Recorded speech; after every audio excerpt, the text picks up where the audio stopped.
Assalamualaikum warahmatullahi wabarakatuh. Bibarakatil Fatihah. A'udzubillahi minasyaitonirrajim. Bismillahirrahmanirrahim. Alhamdulillahirabbil alamin arrahmanirrahim. Iyyaka na'budu wa iyyaka nasta'in. Amin. Kita ketemu lagi melanjutkan pembahasan video sebelumnya. Kalau sebelumnya kita membahas kriteria haid, yang sekarang kita membahas kriteria istihadah. Baik, yang pertama kriteria istihadah adalah satu, kriteria istihadah itu dari wanita yang belum berusia 9 tahun. Jadi kalau ada wanita belum 9 tahun, 9 tahunnya kurang 16 hari ya, maka nanti darahnya disebut darah istihadah. Kita lihat di sini, ini pada video dulu. Jadi di video dulu aturannya usia haid itu ketika wanita sudah berusia 9 tahun kurang 16 hari. Nah ini contohnya kemarin nih 20-nya ini dia umur 9 tahun kurang 16 hari kok keluar darah haid. Kalau belum 16 hari keluar darah namanya darah istihadah. Nah ini dinamakan fasad menjadi istihadah. Jadi sama, fasad sama istihadah itu sama. Baik, kemudian kita kembali. Jadi kriteria yang kedua, keluar kurang 24 jam atau lebih dari 15 hari. Nah ini juga sama. Syaratnya darah itu kan yang haid kemarin itu keluarnya ada 24 jam atau lebih dalam lingkup 15 hari. Nah ini dari tanggal 1 keluar darah dalam lingkup 15 hari kalau dulu namanya haid. Lah kalau di selain ini namanya darahnya istihadah. Jadi keluarnya dia melebihi 15 hari atau kurang 24 jam. Kurang 24 jam. Kalau ini kurang 24 jam tapi kan di jumlah yang tanggal 9 keluar lagi, tanggal 12 keluar lagi, maka yang ini namanya haid. Kalau yang aturan kita sekarang pokoknya kurang 24 jam atau lebih 15 hari. Jadi lawan dari yang ketentuan haid. Kemudian yang ketiga, keluar sebelum 15 hari. Keluar sebelum 15 hari dari haid sebelumnya. Jadi ini contohnya, nah ini kita hitung. Lah ini kan keluar sebelum 15 hari ini yang darah fasad ini. Jadi kalau kita hitung dari haid yang tanggal 1 sampai 3, ini dikatakan darah fasad kan karena dia sudah melewati 15 hari. 15 hari dari awal haid, awal shofar ini. Terus tapi sudah di luar 15 hari dari akhir haid yang awal ini. Nah ini dikatakan darah fasad. Nah yang ini sudah dikatakan haid karena jaraknya dari haid yang pertama sudah 15 hari. Nah ini sebenarnya keterangan ini sudah di video sebelumnya, cuma ini karena terkait dengan pembahasan kita saat ini, jadi intinya adalah kalau yang darah fasad ini dikatakan darah istihadah. Mengapa istihadah? Karena dia kurang 15 hari dari haid yang awal dan sudah melebihi 15 hari dari awal haid yang awal ini. Nah ini sudah di tanggal 16 ini. Jadi begitu, itu aturannya. Kemudian kita lanjut yang keempat, yaitu darah pra melahirkan. Ini syaratnya jika tidak bersambung dengan haid sebelumnya. Jadi maksudnya begini, ada ibu akan melahirkan, sebelum melahirkan pendarahan. Nah, pendarahan itu kalau belum ada 24 jam, maka ya namanya darah istihadah. Tapi kalau sudah bersambung dengan haid sebelumnya, jadi umpama, tapi ini jarang ya, umpama sebelum haid sebelum melahirkan dia sudah haid, jadi 1 hari sebelum melahirkan umpama haid. Nah nanti makanya kalau akan melahirkan pendarahan, lah pendarahan ini darahnya disambungkan, diikutkan dengan haid sebelumnya.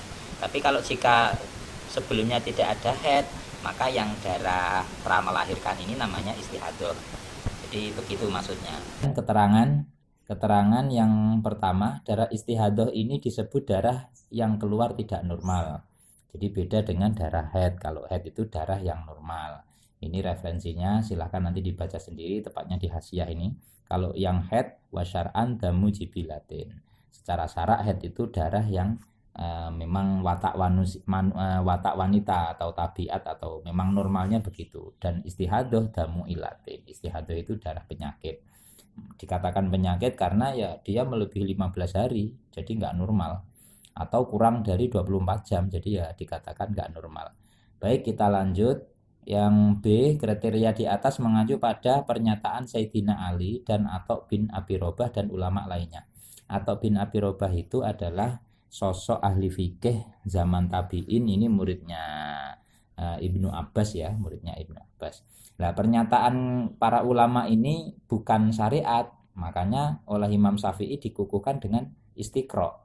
Nah, istiqra itu penelitian. La dobito li syai'in min dalika lughatan. Karena urusan haid dan istihadah itu tidak ada batasan secara bahasa. Secara bahasa haid itu harus sekian hari, itu enggak ada keterangannya. Istihadah harus sekian hari, enggak ada. Wala syar'an, dan tidak ada batasan secara syara. Nabi atau langsung ayat dari Allah tidak ada yang menjelaskan tentang haid harus 15 hari dan seterusnya. Maka faruji afihi ilal muta'arifi, maka dikembalikan permasalahan itu terhadap urf itu atau tradisi perempuan yang ada. Tradisi perempuan itu kalau haid berapa umumnya dan seterusnya. Lah ini dilakukan dengan bil istiqra an-nakis, dengan penelitian yang nakis. Penelitian nakis itu kalau istilah kita adalah metode sampling. Jadi kita cukup mengambil satu sampel, beberapa sampel saja, nanti hasil sampel itu untuk diputuskan menghukumi seluruh orang yang ada di dunia. Itu namanya istiqra yang nakis. Kemudian C, kriteria istihadah tidak perlu mengacu pada diagnosis dokter. Nah, nanti mengapa tidak mengacu pada diagnosis dokter? Karena itu sangat menyulitkan. Di samping titik tekan adalah menentukan hukum sholatnya, sehingga kita cukup mengacu pada fakta dohirnya saja. Jadi maksudnya begini, diagnosis dokter ini ya contohnya ini. Jadi diagnosis dokter itu nanti macam-macam pendarahan abnormal itu kalau didiagnosis dokter akhirnya ketemunya ini ada pendarahan karena uterus abnormal, silahkan baca sendiri. Ada pendarahan uterus disfungsional, silahkan baca. Ada pendarahan plasenta. Nah ini untuk mengetahui sedetail ini ya dokter. Mengapa dokter perlu detail? Karena dia tujuannya untuk mengobati. Nah, sedangkan ulama fikih itu tujuannya tidak untuk mengobati, tapi hanya untuk menentukan hukum sholatnya atau nanti puasanya. Termasuk ini mengapa KB dengan IUD itu kok sampai bisa menghambat haid, karena pemasangan IUD-nya, lilitan kawatnya yang tidak tepat, akhirnya haidnya juga akhirnya tidak lancar. Lah ini yang tahu nanti dokter ya. Kalau kita secara hukum yang penting kalau darah itu lebih 15 hari namanya istihadah. Nah ini referensinya mengacu kepada fikih madzhabul arba'ah ini. Jadi wala ala hada tadqiqun min ikhtisasil atiba. Jadi kalau ingin melihat tadqiq secara detail, ini adalah ikhtisasil atiba. Amal fuqaha'u fa innahum la yahtajuna ilaihi. Kalau ahli fikih tidak butuh untuk secara detail begitu. Wa madamu qad hadadu sinal haid, sinal mar'ah. Jadi selama mereka itu sudah membatasi umur wanita, kalau haid itu dikatakan 9 tahun, sebelum 9 tahun namanya istihadah, ya udah pakai itu saja. Wa hadatu mudatan muayyanan li aksaril haid, dan mereka para fuqaha membatasi mayoritas haid 15 hari, wa aqallihi sedikitnya ya 24 jam. Ya wa fa inna kullama wara'a dzalika tadqiqun, maka membahas di luar itu namanya sudah tadqiq, sudah terlalu dalam. Layam bagi al-khawdu fihi ilalil alim bitibi. Jadi yang membahas itu sebaiknya hanya dokter saja, karena dokter nanti fungsinya untuk mengobati. Kalau kita hanya membahas secara dohir saja.